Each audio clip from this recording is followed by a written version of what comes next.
अब मैं आपको यह बताना चाहूंगा कि हम तर्पण कैसे करें और किन किन स्थितियों से श्राद्ध करना चाहिए। देखिए, जैसा कि मैंने बताया कि श्राद्ध और तर्पण कैसे करना चाहिए। सबसे पहले स्नान करके, और अगर अपने आप को खुद को नहीं आता है, स्वयं को नहीं आता है, तो किसी ब्राह्मण के सहयोग से आप बैठ जाएं। और इनकी 3 प्रकार की दिशाएं अलग अलग होती हैं। तो सबसे पहले पूर्व दिशा की तरफ बैठ करके, और इनके आसन अलग अलग होते हुए बहुत लंबा हो जाएगा। पर पहले दाहिना घुटना कोर करके और जलपात्र जनेऊ लेकर के, जो जनेऊ पहन सकते हैं, जो नहीं पहन सकते वो कोई बात नहीं, अंगोछा ले लें, उत्तरी ले करके, और धोती पहन के, धोती न पहने जो वस्त्र आप जिसमें बैठने में आसानी हो ऐसा वस्त्र पहन लें और बैठ जाए। और जल में, लोटे में जल लेकर के पहले संकल्प करना चाहिए।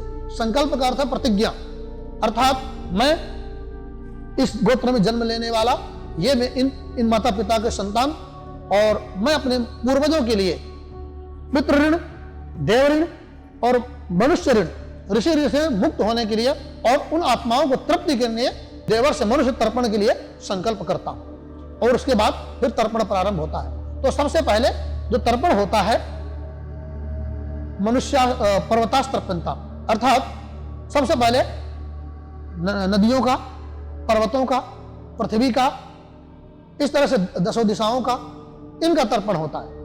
सब वो हमें जिन्होंने हमने गोद में खिलाया है वो हमारे पूर्वज हैं। जैसे माता पृथ्वी, नदियों का हमने जल पिया है वो हमारी माता है, पर्वतों से हमने छाया ली, पेड़ों से हमने छाया ली है। वृक्षास्त्रपताम, पर्वतास्त्रपताम, सरितस्त्रपताम, मनुष्यास्त्रपताम, ये हमारे पितर ही हैं जिनसे हमने कुछ न कुछ ग्रहण किया। हमारे हिंदू धर्म में सिखाया जाता है जिसने आपके साथ थोड़ा भी किया है उसका भी हमें सम्मान करना चाहिए, उसको भी प्रणाम करना चाहिए। जिस घर में हम रहते हैं उसको भी वास्तु देवता कह के हम उनको प्रणाम करते हैं, अर्थात एहसान फरामोश नहीं होना चाहिए, कृतज्ञ नहीं होना चाहिए। सबसे पहले इनको तर्पण किया जाता है, और यह तर्पण चावल से और जल से किया जाता है, कुशा को अग्रभाग करके।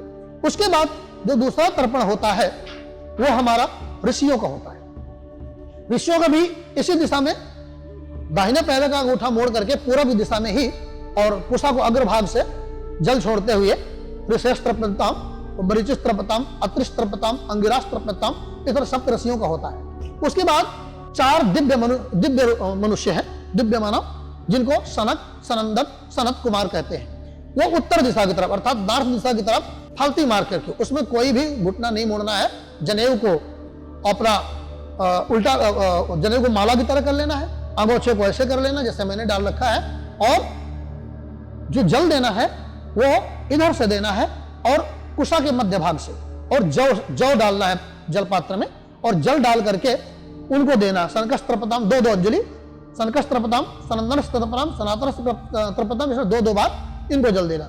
उसके बाद आता है यमराज, चित्रगुप्त, इनको क्यों, हमारे जो पितृ गए हैं वो हमें ये नहीं पता कि मृत्यु लोक में गए हैं कि स्वर्गलोक को गए हैं, इसलिए पहले हमने स्वर्गलोक से उनको दिया, और उसके बाद हम उनको यमस्त्रपताम, उसके लिए हम दक्षिण तरफ यानी साउथ की तरफ मुख कर लेंगे, बायां घुटना जमीन में टेक लेंगे, जनेऊ को उल्टा कर लेंगे और अंगोछे को बाएं कंधे में डाल करके, और दक्षिण की तरफ ये मुद्रा बनाते हुए और कुशा को मोड़ करके ऐसे रखेंगे, कुशा के अग्रभाग से जल देना शुरू करेंगे, और इस तरह से यमस्त्रपताम से शुरू कर देंगे। यमराज इत्यादि, चित्रगुप्त, जितने भी यमलोक के देवता हैं उनको जल देंगे। उसके बाद फिर आता है अपने पूर्वजों का, अपने माता पिता का। सबसे पहले आपने पृथ्वी, जल, वायु, आकाश, पर्वत, सरिता, नदियां, सागर, इनको सबको दिया।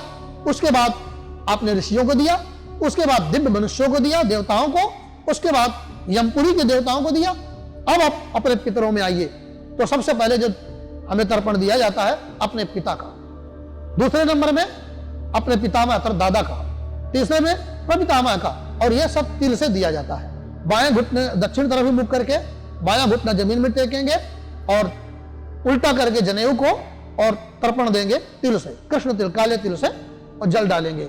ऐसे तर्पण करने से उनका नाम लेकर, गोत्र नाम लेकर के कि मैं इस गोत्र के जन्म अपने पिता को तर्पण दे रहा हूं, वसुरूपस्त्रपताम, ऐसे करके पिता को, पितामह दादा को और परदादा को 3 पीढ़ी तक जल देना होता है। ठीक उसी तरह से फिर माता को, दादी को और परदादी को। इनको जल देने के बाद अगर आपके चाचा है, कोई ताया है, कोई चाची है, कोई ताई है, बुआ है, इनको सबको आप जल दे सकते हैं। इसके बाद आपको फिर अपने नाना नानी तरफ भी देना है। उनको भी जल, मामा को भी दे सकते हैं। इनको जल देने के बाद फिर आप सामूहिक नरकेषु समस्तेषु या तो नाश्चेष्टिता तेषा माय्या यनाय तद्दीयते सलिलमया ये बांधवा बांधवाश्च ये न जन्मनि बांधवा ते तृप्तमखिलायन्तु यश्चामत्तो भवांचति ये मे कुले लुप्तपिंडाः पुत्रदारा विवर्जिताः तेषां हि दत्तमक्षय्य इदमस्तु तिलोदकम् आब्राह्मस्तम पर्यन्तं देवर्षि पितृमानवाः तृप्यन्ते पितरः सर्वे मातृमाता महादया।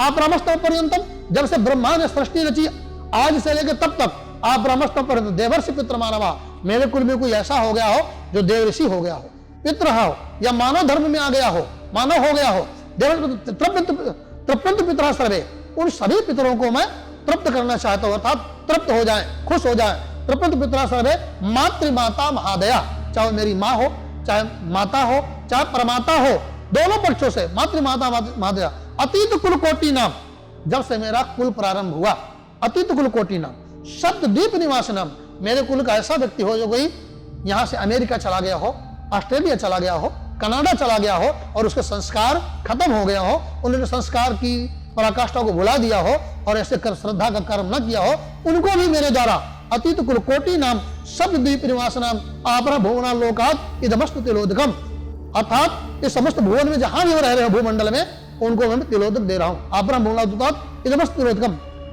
ये क्या जा, उसके बाद एक अपनी अगौछा लीजिए, उसको 4 परत करिए और उसमें जौ, तिल, चावल, ये सारी चीज छोड़ने के बाद उसमें जल आंख बंद करके निचोड़ा जाता है और कहा जाता है ये के चा अस्मत् कुल जाता अपत्रो गोत्रो मृता ते ग्रहणंत मया दत्तम वस्त्र निष्पीडनोदकम, अर्थात मेरे कुल में ऐसा कोई व्यक्ति हुआ हो जिसके कोई कुल में न रह गया हो, पुत्र न हुई हो, पुत्री न हुई हो या वंश लुप्त हो गया हो, उनके द्वारा मेरे वस्त्र का निचोड़ा हुआ जल प्राप्त हो। अब आप कहेंगे भाई सबको तो आपने ऐसे जल दिया, उनको वस्त्र का निचोड़ा हुआ जल दिया, ऐसा क्यों? मैंने आपको अभी बताया था ना कि जिसके कोई में कोई नहीं होता तो सबसे पहले जिसके बच्चे नहीं होते वो अपने कुल गोत्र में अपने चाचा, अपने ताया, अपने भतीजों के यहाँ जाते हैं तृप्ति के लिए जल मांगने। जब उनको जल नहीं मिलता तब वो अन्यत्र कहीं जाते हैं। तो जब जिस व्यक्ति को अपना बच्चा नहीं मानता, मान लीजिए कोई पिता है और उसके पुत्र जब उसको नहीं मानते हैं तो अपने भतीजों के पास जाता है, लेकिन अपना सर्व से सिर झुक जाता है, इसलिए कि मेरे पुत्र नहीं मानते, लोग क्या कहेंगे, मैं दूसरों के पुत्रों के यहाँ, अपने भाई के पुत्रों के यहाँ मांगने आया हूँ। ठीक उसी तरह से झुक जाते हैं और उनकी आंखें ना झुके, इसलिए उनके प्रति श्रद्धा प्रकट कर आंख बंद कर लेते हैं हम कि मैं आंख बंद कर लेता हूं ताकि आपको श्रम न महसूस हो। वस्त्र निष्पीडनोदकम, मेरे द्वारा जल का निचोड़ा हुआ जल। क्यों उनको जल का निचोड़ा? इसलिए कि आप अपने पिता के लिए, अपने पुत्र के लिए, अपने पत्नी के लिए, अपने परिवार के लिए तो सर्वस्व दे सकते हैं, पर दूसरे को आप वही देंगे जो आपसे अधिक हो, जितना आप दूसरे को दे सकते हैं। इसलिए उनके द्वारा वस्त्र निष्पीडनोदकम, अर्थात मेरा वस्त्र तो रह जाए, आपको जल प्राप्त हो जाए, मेरा भी न जाए और आपको भी प्राप्ति मिल जाए, इसलिए वस्त्र निष्पीडनोदकम। इसके बाद आप देखते हैं कि भीष्म पितामह को जल दिया जाता है। जब तक भीष्म पितामह जी को तर्पण न दिया जाए आपका श्राद्ध पूरा नहीं होता। क्यों? पितामह जो है सर्वोच्च भूमंडल के पितामह है भीष्म पितामह, इसलिए कि गंगा सबकी माता है, वो गंगा के पुत्र हैं, इसलिए वो सबके पितामह होने से भीष्मा शांतनवो वीरः सत्यवादी जितेंद्रियः आभिर्दो आपनोतु पुत्र पौत्रो चितां क्रियाम, अर्थात भीष्म पितामह को जल दिया जाता है। क्यों? उनके वो निर्वंशी थे, ना उनके पुत्र थे, ना उनकी पुत्री थी, ना पौत्र था, इसलिए उनको जल दिया जाता है। क्योंकि भीष्म पितामह के बाद तो उनकी कोई संतान हुई नहीं थी, और जो महाभारत के पांडु थे, विचित्रवीर चित्रांगद वगैरह, ये सब जो है कृत्रिम थे, वेदव्यास जी की दिव्य दृष्टि से हुए थे, उनके कुल में तो कोई रह नहीं गया था, इसलिए पितामह भीष्म को जल दिया जाता है। उसके बाद ही श्राद्ध समाप्त होती है और पितृस्वरूपी जनार्दन को तर्पण दिया जाता है, प्रणाम किया जाता है और उनकी प्रार्थना की जाती है। श्राद्ध से तर्पण उस आत्मा, वो आपकी पिता रूपी आत्मा, आपकी दादा रूपी आत्मा जो यहाँ से चली गई है, वो कहीं भी किसी योनि में हो, उसको तृप्ति मिलती है। और इसका प्रमाण है, आप देखते हैं एक परिवार, 2 परिवार, 4 परिवार अपने सामने रहते हैं, कोई बहुत खुशहाल होते हैं, कोई बहुत दुखी होते हैं, ये संस्कार का ही प्रतीक है।